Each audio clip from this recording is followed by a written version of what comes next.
Wow, this is absolutely insane. I know that a lot of y'all have seen more snow than this, but this is Houston, Texas. And we got, I mean, on the cars you can see multiple inches, but all around you actually see a little bit just on the side of the ditches and people's front yards and the trees. This is definitely a strange look for Houston for sure. What's going on, everybody? Logan here for a new video, but today I'm going to be changing my upper lower control arms on my 2012 Mustang GT. And I know I can't make a video today without actually commenting on the snow we got. Yeah, we got a decent little bit of snow last night. I mean, for Houston snow, it's about an inch of snow, and now there is no snow at all left, but it was cool while it lasted.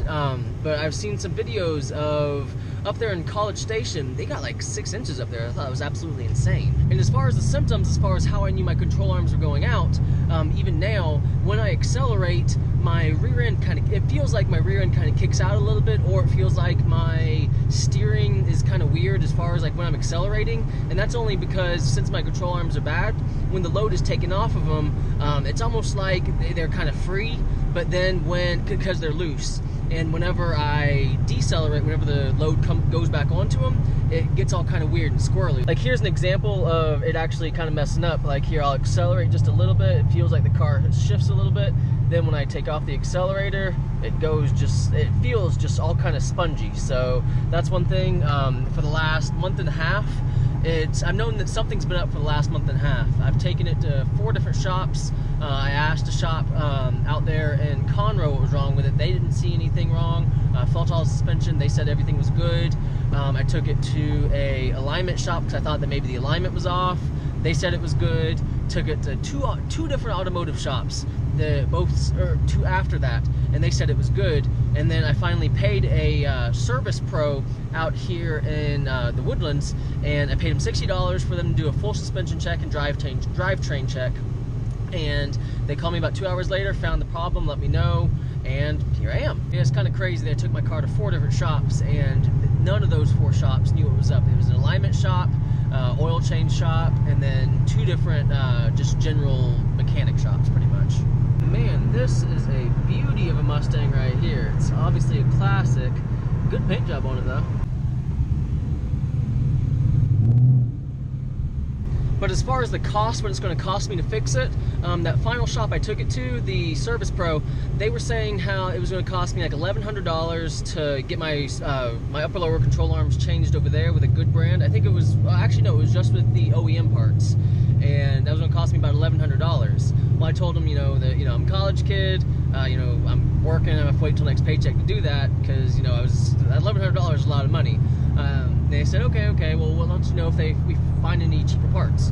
Well, they called me about an hour later, said they found some other parts, some cheaper parts. It would have costed me $950 to get it done then. Still, by that point, I already looked up to see what the control arm price was, and overall, what I paid for the left and right control arm, upper lower control arm, it was $220. And then I did the 1-day delivery just so I can get it quick so I can do it this weekend. So in total, it only cost me $250 to get OEM parts. These are stock OEM Ford parts, and that's versus $1,100 where if you pay somebody to do it. So knowing how to do things to your own car is definitely a useful trait to have.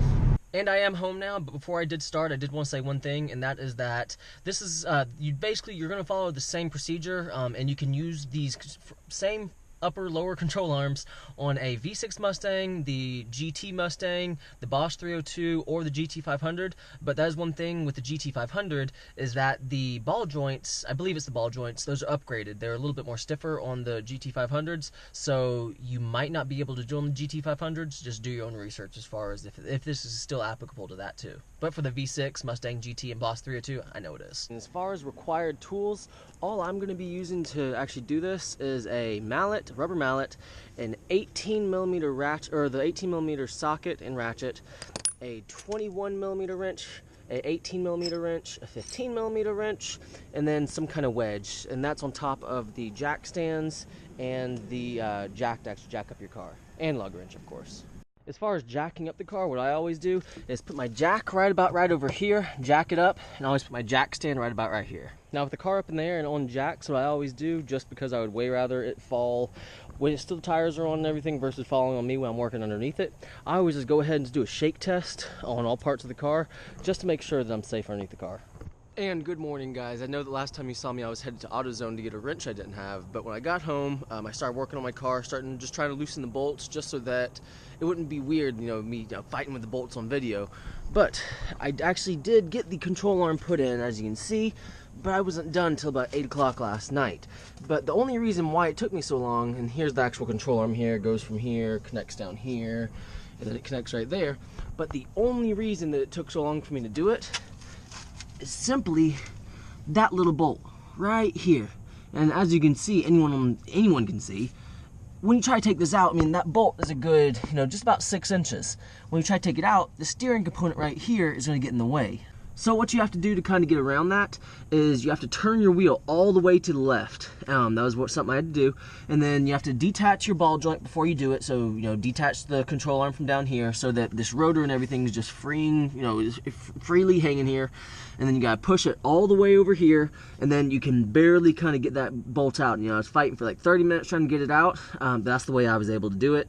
But I'll show y'all a little bit more footage today, just so that you can actually see what I'm doing. I really love Ford, hate their engineers. Their bolt placement skills could use a little brushing up. Yes, I'm joking, but yeah, I racked my knuckles so many times trying to get that bolt off. But that is one thing, you will need to use a little bit of strength to get these bolts off. I actually had to use the old wrench trick, which if y'all don't know what the wrench trick is, let me show y'all. Now what the wrench trick is just a little trick just to get more leverage, more power on to actually taking your bolts off. But pretty much, you're going to take your wrench right here, let's just say it's a 19mm bolt. You're going to put this on this side right here on the bolt. Then you're going to take another wrench on the side that's open. You're going to want to interlock them just like this right here. And then it's pretty much, one wrench at that point, and then you're able to just easily turn it. So I had to use this for I had to use it for both bolts that are in the back. I'd use it for the bolt, just about every single bolt to take it off. I'd use a wrench trick. So if you don't have a big enough ratchet, you have to use a wrench trick. Now starting off, like you just jacked your car up in there, it's on jack stands, you took the wheels off and everything. It looks just like this. What you're gonna wanna do, how to take this control arm off, is to take that bolt off that's right here, the bolt off, that impossible bolt right there, which it's gonna fight with you. There's no doubt in my mind. And then you have to take off this bolt right here, and there's another bolt just right here on the opposite side that's the same size right here. Now for this bolt right here and the bolt that's on the other side, you're gonna need a 21mm wrench to take those off, or the 21mm ratchet, whichever one you can find. The ratchet probably a little bit easier, so you can get a little bit more leverage on it. I don't have a 21mm socket, so I just used a 21mm wrench. For the rest of the bolts, like this bolt right here and this bolt right there, it's just going to be the 18mm wrench. As far as using both wrenches to take off a bolt, it definitely works. I could not have done it without this because it just allows for so much more leverage. As you can see right here, I just broke this loose right here. I was trying to break it loose just with an 18. I was pulling everything, it wouldn't go. All I do is attach this 19mm wrench to it right here, and it's easy to turn at that point. It's just it makes it so much easier to turn with the 2 wrenches. Like, look at this. And I was just turning that pretty easy with 19. So definitely use the wrench trick if you have 2 wrenches, or if you have a big socket. You're gonna have to use something to get more leverage. Now when you first start taking these bolts off, when you're first trying to take the bolt off, the one closest to the rotors that still holds the control arm on one side, there's gonna be you're gonna need a 15mm wrench just to hold that bolt in place, while you have an 18mm on this side. I have the ratchet. Just hold that wrench in place while you're turning the ratchet, it'll come loose. Okay guys, I am under the car. This right here is the opposite side of the control arm from what you just saw. That right there was the bolt I just took off right there with the ball joint. This is the opposite side where there's one right there and one bolt right here. As you can see, I already have this set up, but I have not broken this bolt loose yet. Even on the other side, this right here is pretty much the only position that I could get in to actually break this bolt loose. And as you can see, you're going to be tugging and pulling on these bolts and everything, which is why you're always going to want to do that shake test just to simulate you working on parts, just so you're really safe, because you really do not want this car falling with you underneath it. Here's my headers right here. My oil pan's right here. You just imagine what would happen if this car fell. So always, always, always do a shake test before you get underneath the car, because you definitely do not want this car falling. Okay, and for breaking this bolt loose right here, this is the position I've gotten in. I've found out to be the easiest for me. I did the same position on the other side too. Okay, now that I have both bolts off back there and this bolt off right here next to the ball joint, the only bolt left holding the actual control arm to the car is that bolt right there, the impossible bolt. But I'm going to go ahead, break that loose with the 18 millimeter and see what I can do from there. And one huge note on this bolt over here is this side over here where you can actually see the end of the bolt sticking through, that's welded on. You don't have to do anything with that. You're only going to have to turn this side over here counterclockwise. Counterclockwise is always the direction for loosening up a bolt, but I just tried. I pulled as hard as I could on that right there. It did not come loose, so I'm gonna take another wrench, put it down there on the bottom, do the wrench trick, get it broken off, and then I'm gonna use this wrench right here just to take it off. Then I'm probably gonna turn the steering wheel all the way to the right, get this out right here, but I'll show y'all as I go along. Well guys, for this bolt up here, I did actually just break it loose. I took a little fighting, but what I found to be the best position to be in to actually break it loose with the bolt trick right here is to be laying down, pushing up. Okay, now that I've backed that bolt up back there, out as much as I could without actually touching the boot, what I'm gonna do is now take out this little ball joint that's connecting the control arm to the rotor assembly. I'm just going to take a screwdriver, put it right here, hit it one time with a hammer, and this right here will just pop right out, leaving this right here just connected by this right here and this up here. Oh, and I finally got the bolt out. Now, pretty much how I did it, I wouldn't condone doing this. I mean, you do what you have to do to get your bolt out. But what I had to do was, once I got it out to about right here, once these threads right here were showing, pretty much what I did is I just got a screwdriver, stuck it in there, almost pried it out. It made it a lot easier. That's my same thing I did on the other side. So that's just what I did. And right here is the new control arm versus the old control arm. It looks almost exactly alike. As you can see, everywhere where it's stamped forward over here. I mean, this is a direct factory place. It's the Motorcraft part. And that's the thing, is that the place I was going to take it to, or the place I got checked at, they were just going to use the same exact part, the original OEM part on my car, and it was going to cost me $1,100. So save some money and buy your own parts if you think you can do it. Well guys, I actually have the new control arm already on now. I don't have all the bolts tightened yet. I just snugged them just a little bit, just enough to keep the bolt in place.